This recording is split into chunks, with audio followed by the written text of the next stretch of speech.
Okay. Can you see him? Hello. I, Ask him if he can see you. Can you see me? yes, I can see you. Can Okay. you see the audience? Can you see the audience? I can see the audience. I'm going to try to make this a full view. Yep, that helps. Okay. All right. Hello, I'm Tyler Palumbo. I'm the Vice President of Phi Sigma Tau. And as part of Phi Sigma Tau's spring program on language and meaning in the liberal arts, it is my pleasure to welcome Dr. Daniel Dahlstorm, the John R. Silver Professor of Philosophy at Boston University. An eminent scholar of Martin Heidegger's philosophy, Dr. Dahlstorm has authored over 150 articles and books on a variety of topics. Dr. Dahlstorm was the chair of the Metaphysical Society of America for the 2009 to 2010 year, and in recent years has served on the executive committee of the Society for Phenomenology and Existential Philosophy. At the conclusion of his talk on Heidegger and language, Dr. Dahlstorm has graciously agreed to answer questions. The way we'll do that is by throwing you this, and then you'll talk into it. It's like a microphone. So with that, please welcome Dr. Daniel Dahlstorm.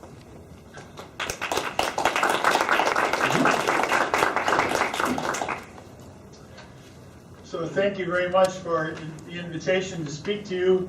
I've never given a talk over Skype before, so it's a new experience for me, so thank you for giving me the opportunity. I sent you a paper on hermeneutics and being in time. I'm going to go over parts of that paper. Did you get to read it, or did you see that paper at all? Some did. Okay. So if you didn't, I'm going to try to make it as clear as I can and just identify what I take to be 6 assumptions of hermeneutics that Heidegger makes in Being in Time. Heidegger introduces his phenomenology as a hermeneutic phenomenology, and he says that his use of hermeneutics is borrowed from but different from traditional hermeneutics. So it's not supposed to be, at least at the first glance, a method for the humanities or the social sciences or even the natural sciences. It can become that, but that's not its primary function. The primary function of his hermeneutics is to make sense of what it means for us to exist. That's it. He calls the subject matter of his being in time Dasein, which is a term which is equivalent to, in his terminology, to human existence. And he says that what he's doing in this text is an existential analysis. That's simply an analysis of our existence.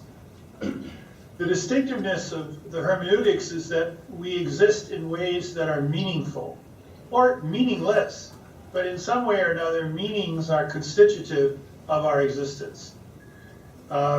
Whether we are in our everyday lives pursuing certain tasks, trying to do our grade, finish our assignments for our grades, taking care of our children, our loved ones, having a job, these are all meaningful activities for Heidegger. And that trying to understand that meaning is why he uses the term hermeneutics.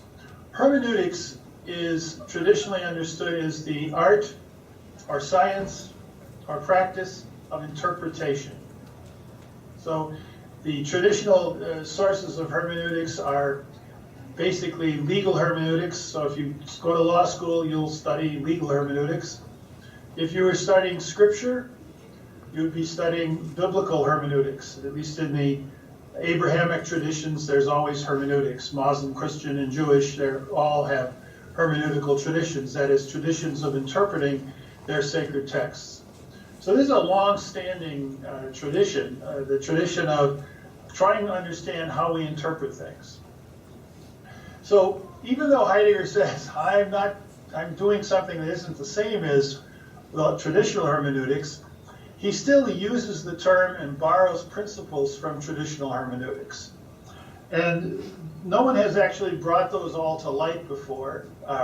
And so what I tried to do in this article they asked me to write was to try to bring out what are those hermeneutical principles in the tradition of hermeneutics, in the tradition of theories and arts of interpretation that Heidegger appropriates when he turns his focus to human existence. So that's the basis of the paper, the background of the paper. So I'm going to go through 6 assumptions or principles that are at work in Heidegger's Being in Time. If you never read Heidegger's Being in Time, if you don't take a look at anything he says ever again, it still could be useful to see what these basic assumptions of interpretation are. The first assumption is the fundamental assumption. There is no interpretation without understanding. Understanding is for Heidegger what he calls an existential. It's something we do that is also disclosing who we are to ourselves. But this understanding always develops into an interpretation. So hermeneutics, as the task of interpretation, is based on an understanding that is incomplete and recognizes as such, as much. So it's pretty obvious. For example, when we are puzzled about the meaning of what someone says, or a passage in a poem, we're not sure what they're saying. We don't quite understand it. We understand some of it, but we don't fully understand it. Then we are forced to interpret, to supply what is missing, or at least missing for us, so that we'll be able to understand it. So that's how understanding is present, and it develops into interpretation. Obviously, we cannot be totally confused, or else we would not be able to understand the interpretation. So there's a sense in which interpretations do not go all the way down. Herein lies a reason for Heidegger's talk of givenness, which is a familiar term in phenomenology. The meanings are given to us in some sense. He also talks about your being thrown into the world. Everybody that I can see in front of me here was born long after I was born. You're thrown into the world, into a different context from the world that I've been thrown into. We can't escape that. We have different contexts. So there's something there that's undeniable in terms of understanding ourselves, even if that's not enough to fully understand ourselves. We have to further interpret ourselves. So that's what I mean when I say interpretation doesn't go all the way down. Interpretation supposes some degree of understanding, albeit not fully complete understanding. Does anybody here remember or taken a look at the Magruder tape for the Kennedy assassination? It's a very famous tape. You could look it up on YouTube, I'm sure. And it's the tape on the basis of which all kinds of conspiracies and theories have developed. Did one guy kill him? Did 2 guys kill him? Did a group of people kill him? And there's different interpretations of the tape, and we know there's different interpretations of what happened in Dallas that day. But they suppose a basic understanding of what is given in the film clip. There's a guy filming it from the grassy knoll, what happened that day. So that's just another example of understanding is the basis for interpretation. There's no interpretation without understanding. The interpretation grows out of it. Now, for those who've read Being in Time or have been exposed to it, Heidegger begins with the assumption that all of us have more or less an understanding of what it means to be. That's the fundamental assumption of Heidegger's philosophy. We begin with some understanding of what it means to be. It needs to be interpreted, but we have some understanding of what it means to be. We all more or less know the difference between truth and falsity, between what is the case and what is not. We're only able to do that because we have some understanding of being. So we start with this understanding of being, and Heidegger's existential analysis, his hermeneutical study of it, is trying to interpret what that means. Okay, that's the first hermeneutical principle. The second one is the idea that meanings are everywhere. You could say this is the unrestricted scope of hermeneutics. Heidegger had a student who spent a lot of years in the United States, Hans-Georg Gadamer, who wrote a book about universal hermeneutics. and it's based on Heidegger's idea that meanings are everywhere. Now, you have to remember that meanings are the results of interpretations. So to interpret something is to disclose its meaning. More precisely, to interpret something is to disclose what it means to us or those with whom we come into contact.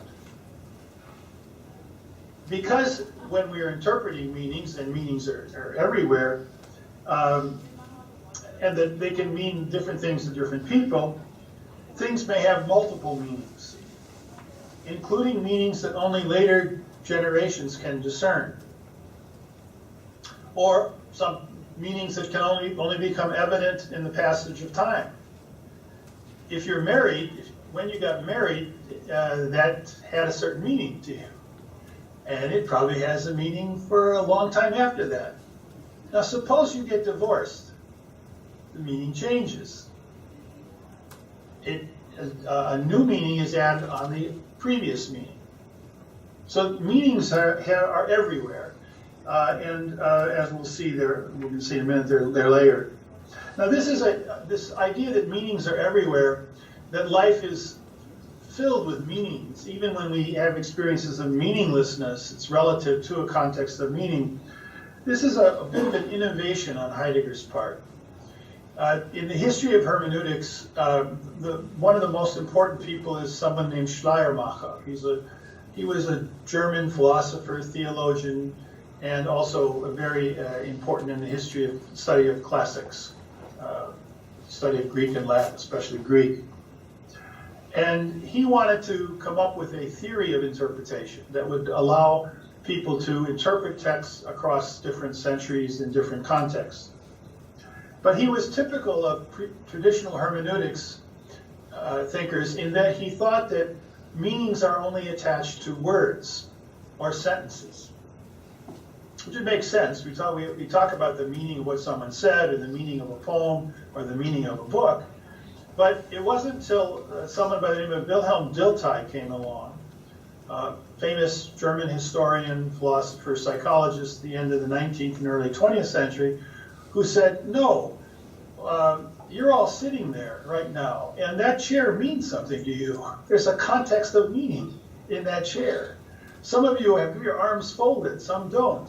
That might mean something. Meaning isn't something that only attaches to words, it attaches to ways of life, to ways of living, to ways of acting. And so when we say meanings are everywhere, that's part of Heidegger's appropriation of Dilthey. That meanings are not only something that we have with words or sentences or books, but they are also, we can talk about the meaning of James Madison University, the meaning of this meeting right now. And these are not simply linguistic meanings. They're meanings of things, the meanings of experiences. Okay. And quite importantly, Heidegger thinks that there's a meaning of being. And that's what drove him throughout his life, to try to understand the meaning of being. In the case of human existence, human being, he thought that the meaning of human being was time. So that's why the book is entitled Being in Time. If you want to understand the meaning of human existence, what it means to be as a human being, you're going to have to end up explaining what time is. And it turns out that the time of your life is not the same as clock time or scientific time. So there's a whole story at the end of Being in Time on a distinctive theory of time that makes sense, explains the meaning of a human life. Okay. The next principle, the third principle, is that meanings are layered. And I'll call this the hermeneutical difference. It's not tied only to Heidegger, but Heidegger makes a very important use of it. What we say differs on some level from what we mean to say. At least it does sometimes. After all, we often recognize that someone is taking what we say in a way different from what we meant to say. We say to them, no, that's not what I meant. And they say, why did you say what you meant? Well, I tried. Okay, then you try again. But what we say and what we mean to say don't always coincide.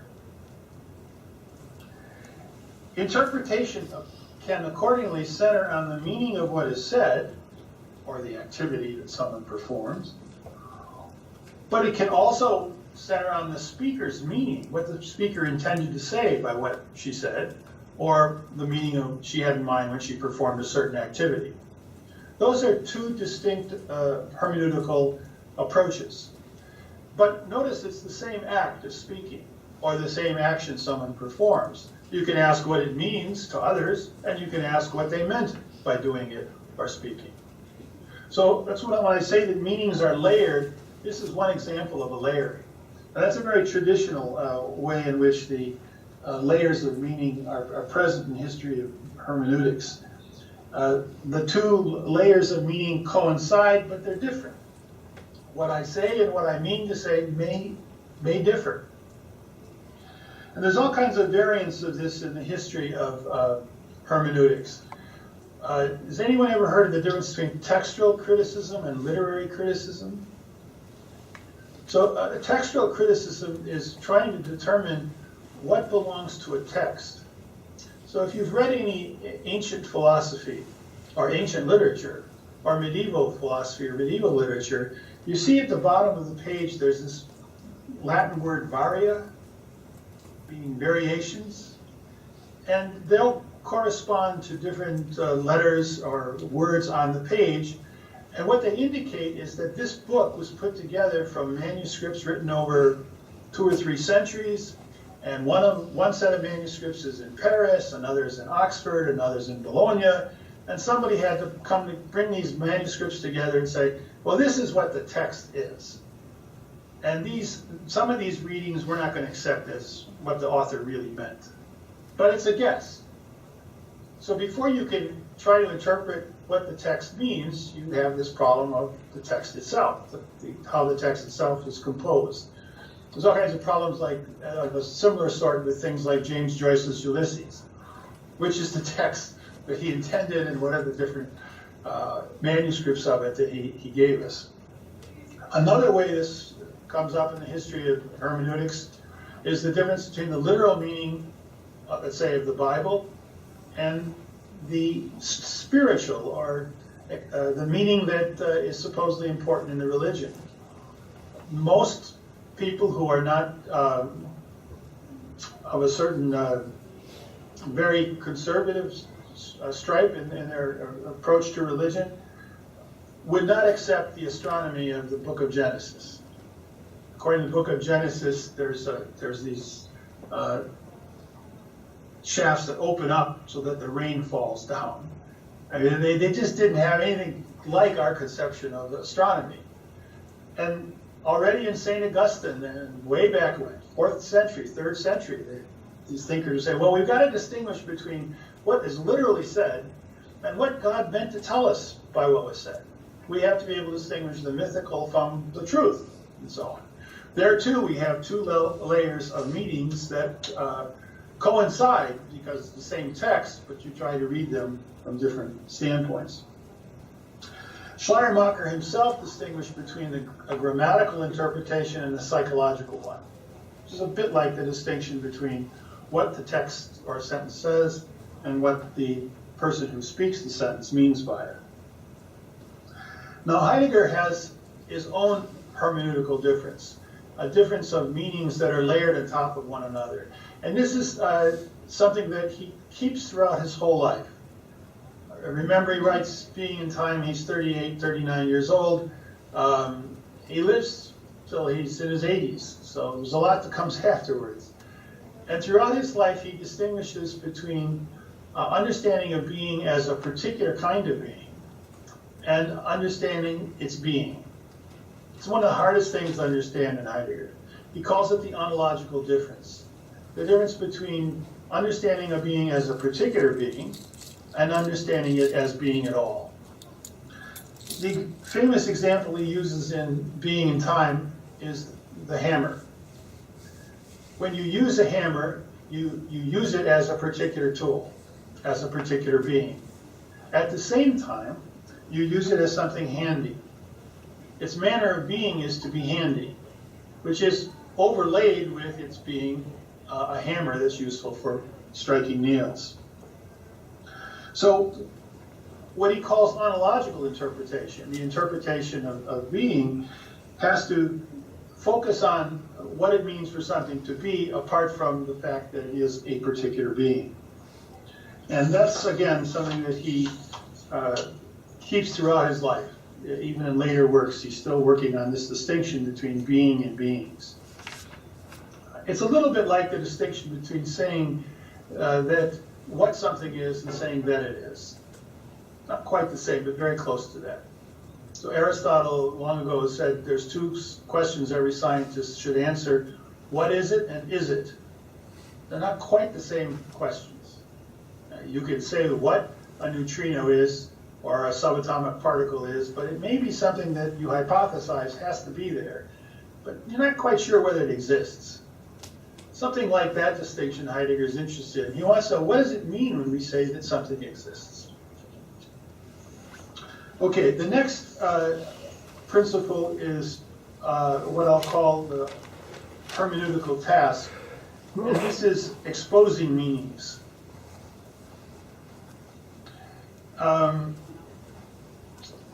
Meanings are hidden in two senses. Whenever we speak, write, or do anything, we enact meanings that we do not intend. We cannot help but say more than we intend.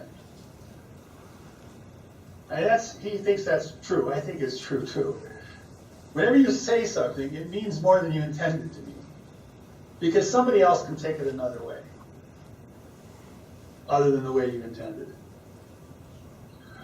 There's always some component of what we do, including what we write or say, that is unconscious or unreflective. It's not conscious to us, or it's not clear to us what it means to someone else. As a result, this is an old view of hermeneutics, someone else can understand a person's action, at least in that unreflected aspect, better than the person herself does. That may not be easy to accept. Certainly, if you are under analysis with a psychiatrist or psychoanalysis, you presume that's true. But traditional hermeneutists also thought that many times, not always, but many times it's possible for an interpreter of a poem to understand the poem better than the poet did, at least in certain respects. Traditional hermeneutics recognizes this, and Romantic hermeneutics in particular recognize that those unconscious aspects are written not only into the structure of the author's intentions, but into the history of the language and its poetry on which the author relies. So here we get into really heavy-duty work in hermeneutics. The Romantics are the source of this distinction between the classical and the Romantic.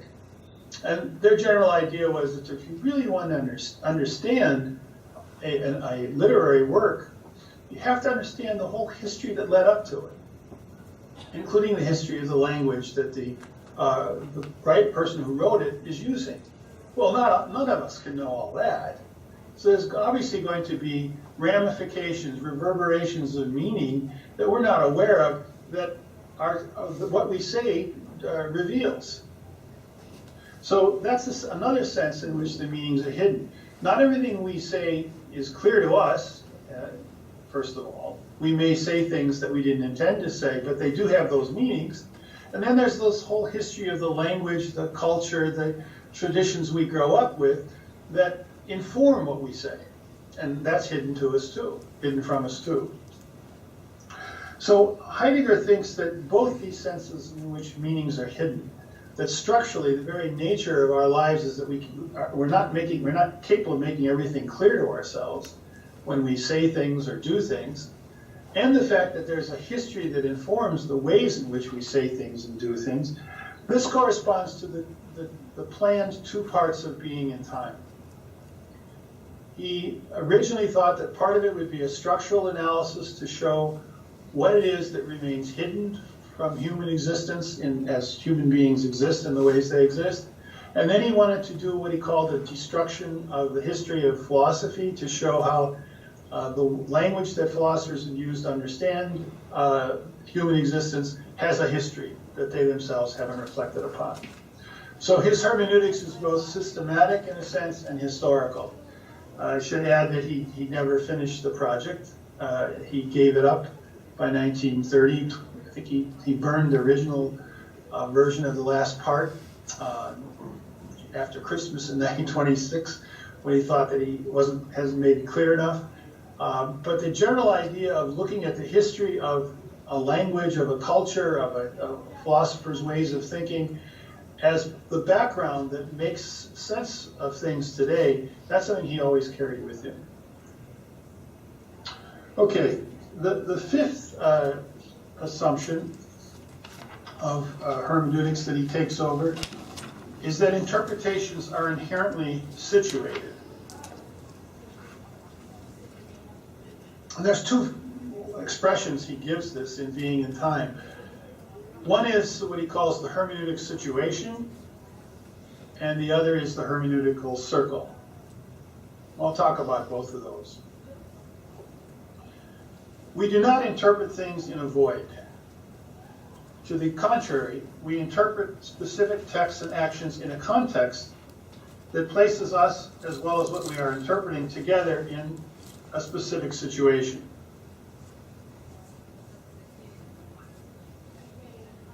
Moreover, we bring our own personal histories, past experiences, and sets of motivations to bear on the interpretation.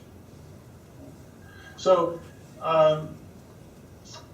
you could only interpret what I've been saying the last 10, 15 minutes because you're here. We're here together in this situation. Okay, so this is a condition for you being able to interpret what I've said. There's also all the things that you bring to bear to interpret what I'm saying. I can see that you're from all different backgrounds, different genders here, so I'm sure you have all kinds of background conceptions of things that I haven't even thought about in terms of which you will interpret what I say. So the point here is that we disclose or resonate or interpret to some extent what we already know. You have to, whatever I say, you have to somehow fit it into your conceptual scheme. You have to fit it into your way of looking at things, or it won't make sense at all. And that's true of every interpreter at every level. They come with a certain set of prejudices that allow things to be understood. Without those prejudices, they wouldn't understand anything. His student Gadamer used to call these justified prejudices. Obviously, the word prejudice means, in English, has more negative connotations than it does in French or German, but still, there is a sense in which our prejudgments, our presuppositions are necessary for our understanding anything and interpreting it. So Heidegger says that interpretation is not a presuppositionless affair.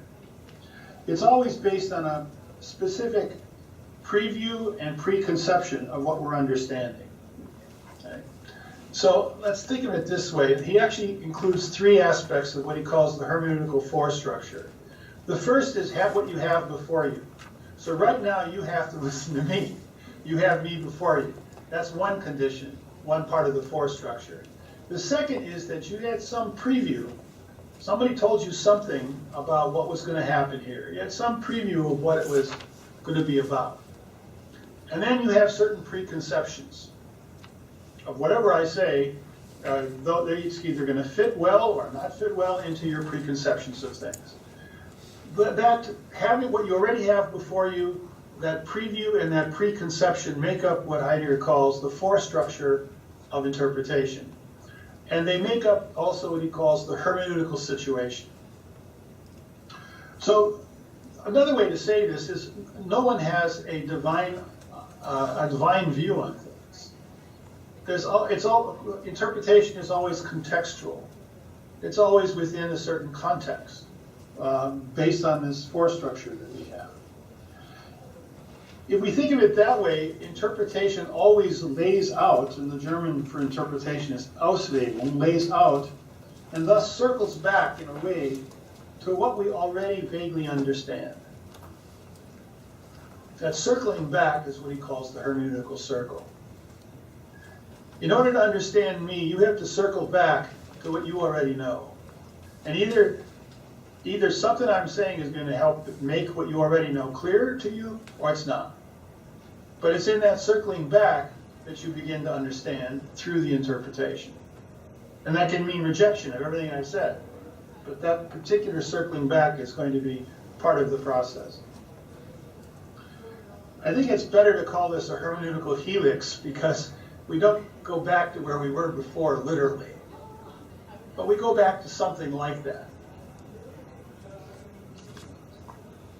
So the principle here requires us to make explicit the process of going back and forth between parts and other parts of a whole, as well as understanding those parts in the whole itself. This is a process that takes place in understanding. I say something and you say, oh, I think this. And then I say something else, you think something else. You're going back and forth between what I think and what you think. These are two parts. And then we think of this whole process of understanding what happened during this. This is very common. We do this all the time. In order to understand a sentence, we have to understand its components in relation to one another. The words to one another, the grammatical structure in relation to one another, and to the sentence as a whole. The same can be said for the paragraph in which the sentence occurs. You have to understand the sentence in relation to other sentences, and in relation to all the sentences that make up that paragraph. And then you could say the same thing about that paragraph relative to the passage as a whole, and so on. So there's this constant give and take between one part and another part, and the parts and the whole that are the process of understanding through interpretation, and that's what he means by the hermeneutical circle, or hermeneutical situation. If any of you have studied scriptural investigations, you know that this is something that's done in all the major Western religions. You compare one part of the sacred text with another part, and you relate them to one another to understand the meaning of the scripture as a whole. Right? Very common done there. But as I said, we can't understand any language without relating the components to one another and to the whole, whether we're talking about words, sentences, paragraphs, and so on. Okay. So Heidegger thinks that when it comes to ourselves, we've been thrown into the world already, and we have an understanding of being, but it's not been made explicit yet. And his existential analysis is an attempt to make explicit those structures in terms of which we exist. Okay, now I come to the last of these 6 principles. This is one he doesn't talk enough about, I think, but it's clearly meant to be there. I call it interpretation's liberating creative potential, or the promise of hermeneutics. So, by retrieving your forestructure, retrieving your prejudices, your preconceptions, your presuppositions in the process of understanding, you can take responsibility for them or not. And that's a very important process involved in hermeneutics. It enables the interpreter to say, well, is my prejudice or my presupposition justified or not? There's a certain liberating character to trying to find our way in this hermeneutical circle. It also allows us to be creative because it allows us to not only take out things which are unjustified, but it also allows us to attend to possibilities that have been forgotten or unseen. And therein lies some creative potential for the hermeneutical process. just say something in conclusion about that in relation to Heidegger's later work. In Heidegger's later work, one of his main objectives was to show that the interpretation of being that dominates the Western world is a conception of being that takes naturalism and technoscience as for granted, as the default interpretation. What it means to be is to be something that can be produced or reproduced or placed before a human being. He calls that the Gestell, or the standing reserve of nature. It's treating nature as a big gas station where everything can be used, put at our disposal. He thinks that's fundamentally wrong, but he has to show how that conception of being has led to the ecological crisis. And by showing that this is one way in which we could interpret beings, but it's not the only way, he's trying to suggest that there could be an alternative to thinking that we are the center of everything and that things exist only for us. Okay, so that's a little gesture towards the later Heidegger, the late 1930s into the 50s, but I'm ready to answer or to entertain any questions about being in time or anything else in Heidegger that you'd like to talk about. So thank you.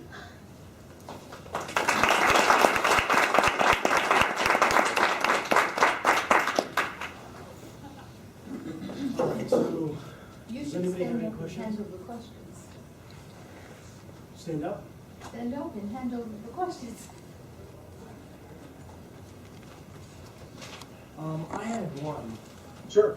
So you talked about how when in the attempt to when we see what prejudices we have, we wonder whether they're justified or not. Yeah. What causes us to wonder whether they're justified? When Well- we go ahead. Well, the most obvious one would be where when we confront someone whose understanding differs from ours. That would be the first way. Okay. They say something that, that's not the way I look at it. And then I ask myself, well, why do I look at it differently? And so I have to unearth, I have to expose for myself my preconception. That doesn't necessarily mean I dispense with my preconception. I may want to hang on to it, but it now brings it to the front, and it's something that I have to own or not. I have to take responsibility for or not. And that, for Heidegger, is liberating. It's taking more control of yourself, rather than letting yourself simply be moved on by prejudices. Now, there's no way in which you reach a point where you're completely free from prejudice. So there's always this limit that he's going to insist on as well. Okay. Yeah. Anything else?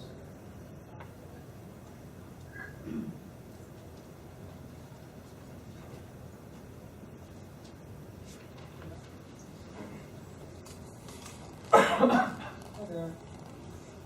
Hello. This is actually a question from another person. He's just lost his voice, so I might not entirely understand it. Is the hermeneutic situation equal to or just similar to the force structure of interpretation?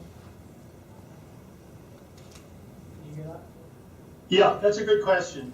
I would say that it's constitutive of the situation. Sometimes he talks about them as roughly equivalent. The difference is that you could argue, well, there's two things to add there. The situation is something you've been thrown into, and that may not come out by listing that force structure. So the world, the situation you have in front of you, the particular things you're dealing with, your preview of them, and your preconceptions about them. That is all part of the world you're thrown into. So that thrownness aspect, I think I would add to also show what the hermeneutical situation is. Now, it gets more complicated in the second half of Being in Time when he turns towards being towards death and anticipating death. So Heidegger has this view that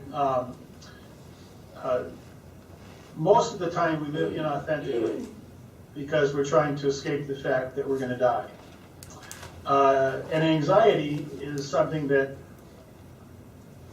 calls us to this meaninglessness, the nothingness of death. Probably the easiest way to understand anxiety is driving my son to a practice or something, and he's when he was a little bit younger, but he'd say, "What's this for?" "Well, that's for turning on the radio." "And what's that for?" "Well, that's the steering wheel." "What's that for?" "That's the turn signal." "What's that over there?" "That's for the heater." And he says, "Gee, everything has a purpose, doesn't it?" I said, "Yeah, it's something humans made, and human beings make things for purposes." So, and he looked at me and says, "Well, what about me?" That's anxiety-inducing, right? Because we see that everything in your room, in the room you're in right now, is an artifact. It has a purpose, except us, because we're not made like those things. I mean, something made the chair, and in that same way, something didn't make us. So Heidegger thinks that we have to face that. We have to face this being towards death, being towards the possibility of no longer having any possibilities. And when we do that resolutely, and only when we do that resolutely, when we face our mortality in that way, do we really come face to face with our situation. So the hermeneutical situation is described in these general terms that I gave you here, but then he also talks about it in what one might say more existential terms in the second half of Being in Time. So I would say the force structure is not quite enough, though it's constitutive of it at both levels. That's a really good question.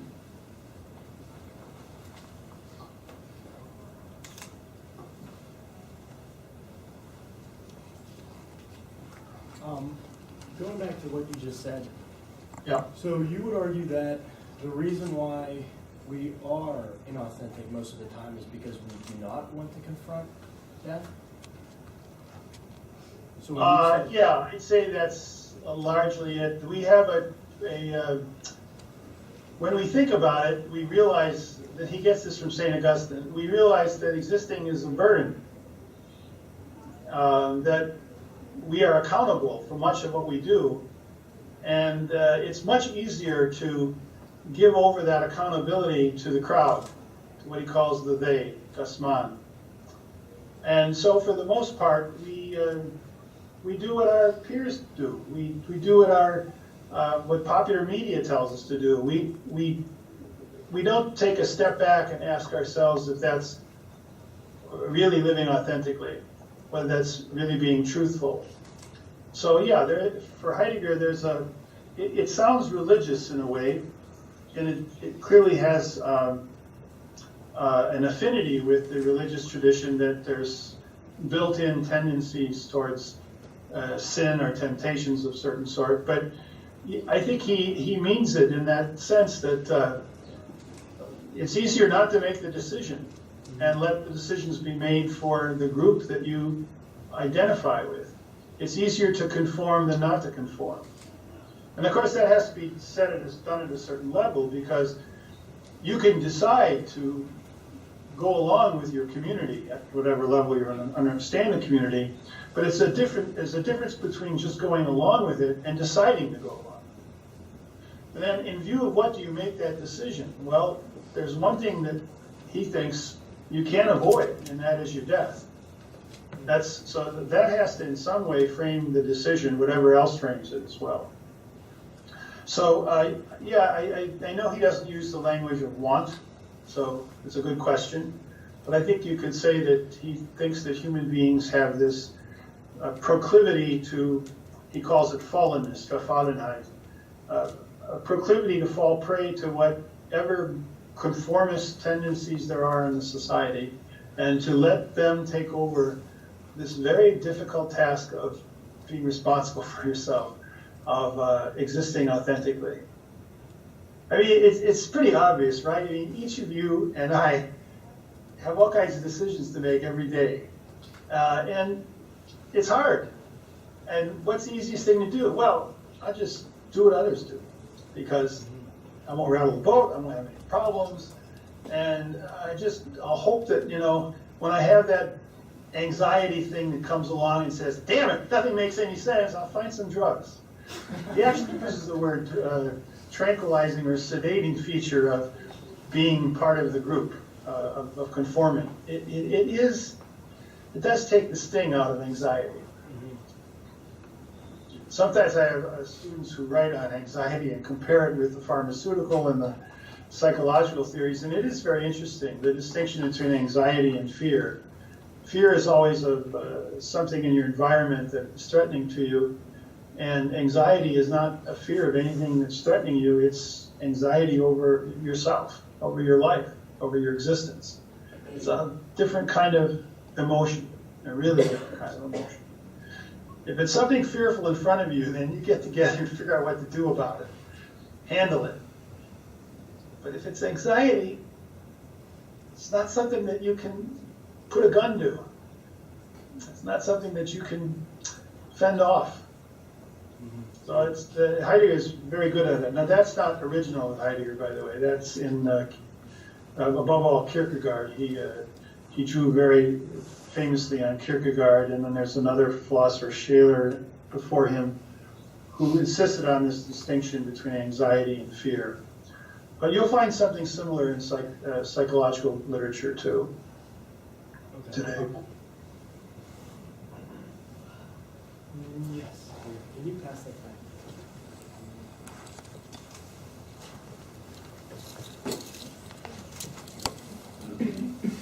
Thanks a lot for your talk.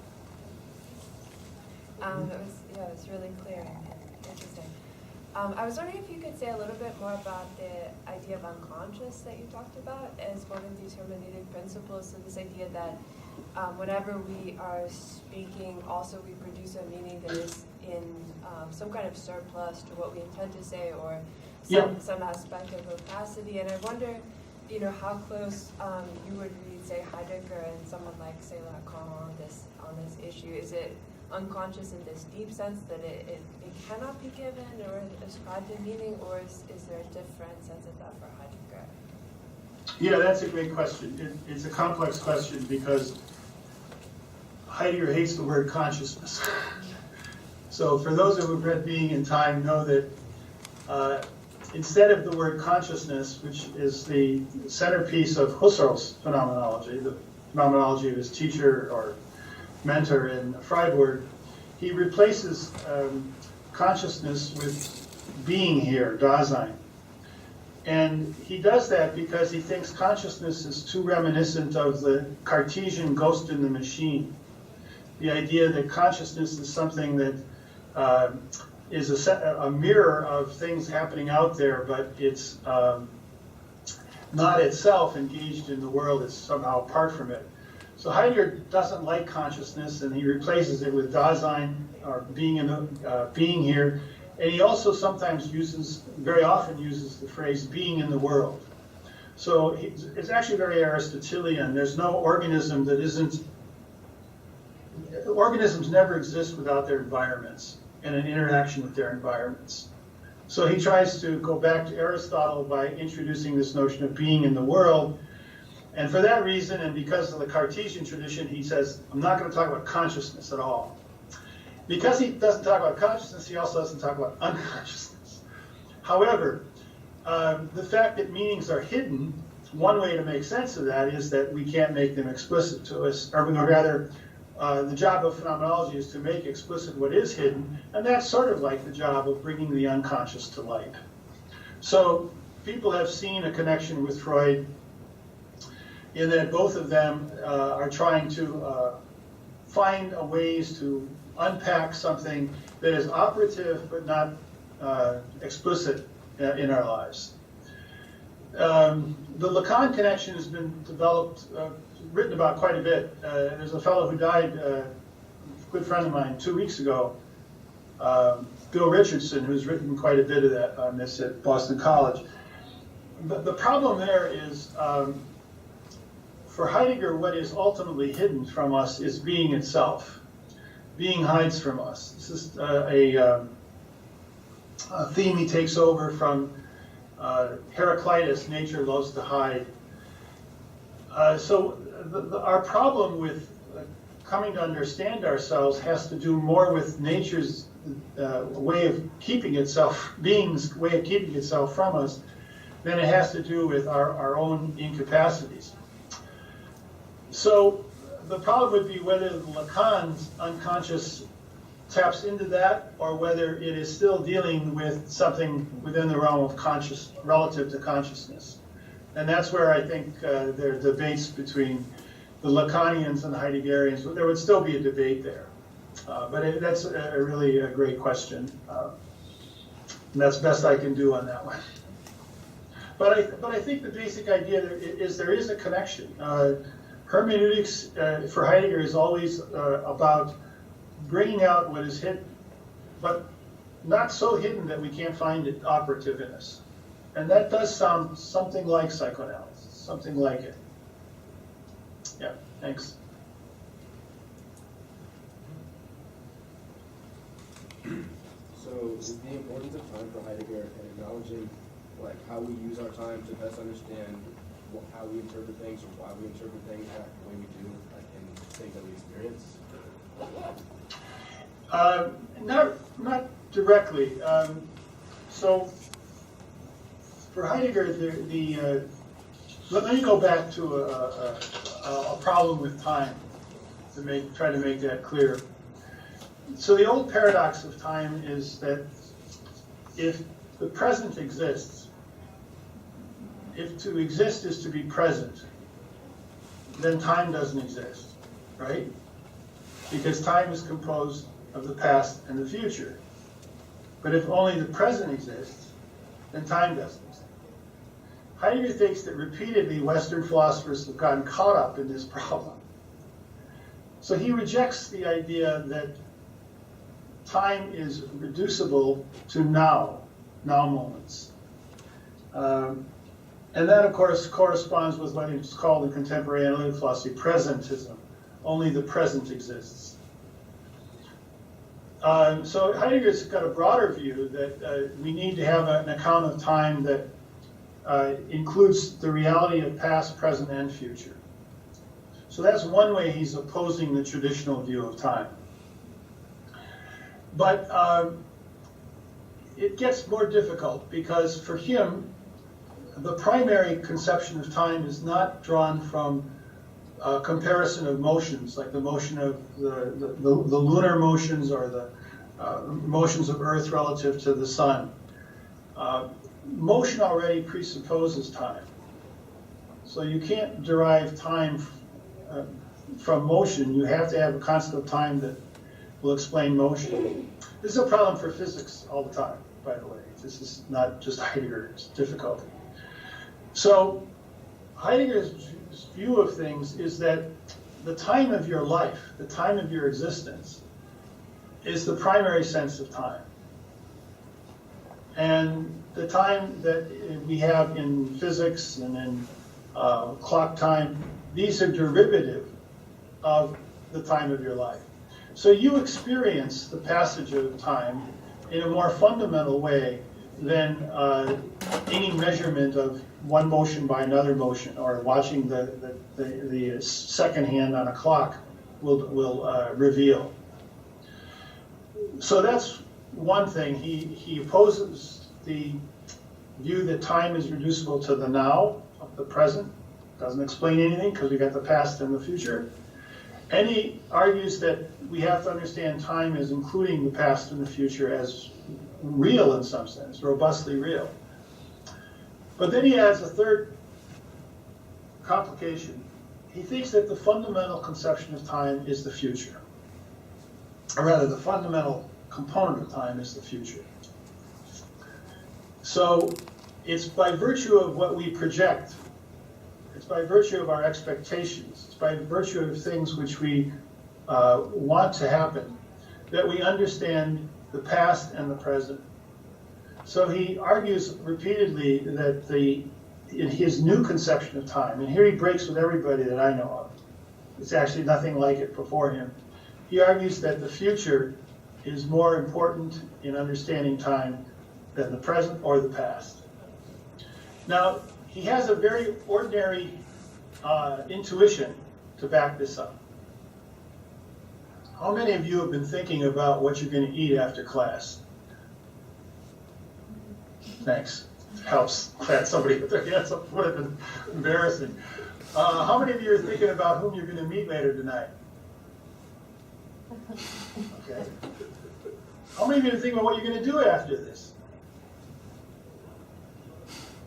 Okay, these are all Heidegger's ways of saying we always are ahead of ourselves.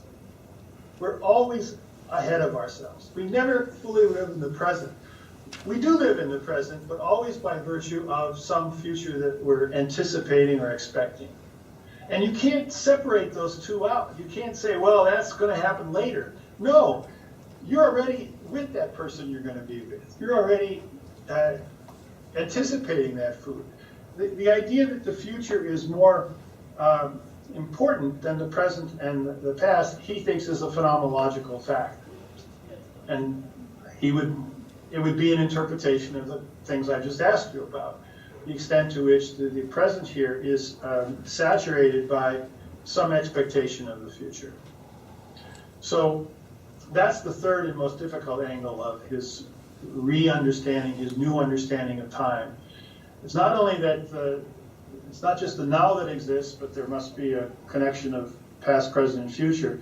It's that whatever that connection is going to be, the future is dominant. And in our own lives, of course, the future that's dominant is the end of our possibilities, death. So that is the sense in which existentially the future takes precedence over everything else. Does that help? Thanks. That's a great question. It's one that's understudied by Heidegger scholars. They don't like, it's hard to get to the last part because it's a long friggin' book, but it pays to get to where he talks about time. Yep. So I have a question. Mm-hmm. Does he use this irreducibility of time to get around having to explain the beginning or origin of an individual's understanding of meaning or being? I think you're right. I think that's true. For his purposes, the question of what happens first in the order of time is a chronological view of time that would presuppose the time of existence. So in a way, yes, it helps him get around it. I do think that he can't be left off the hook on that. So I think one of the weaknesses of Heidegger is he has these brilliant, very novel ways of looking at things, and we don't look at the world the same way after we read him, but we still have to go back and do some of the work that he didn't do. And that's one of them where I think a lot more needs to be done. The same thing with morality, politics, causation. He's very, very poor on those things. He must have been self-evident to him what moral and political implications it has, his analysis, or what implications it has for a causal account. But those are things that she doesn't get into, and I think that's his weakness as a philosopher.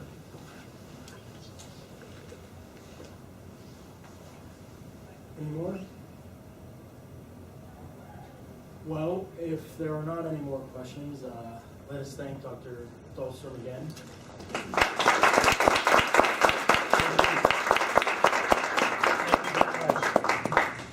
And I'm not sure exactly how to deal with that.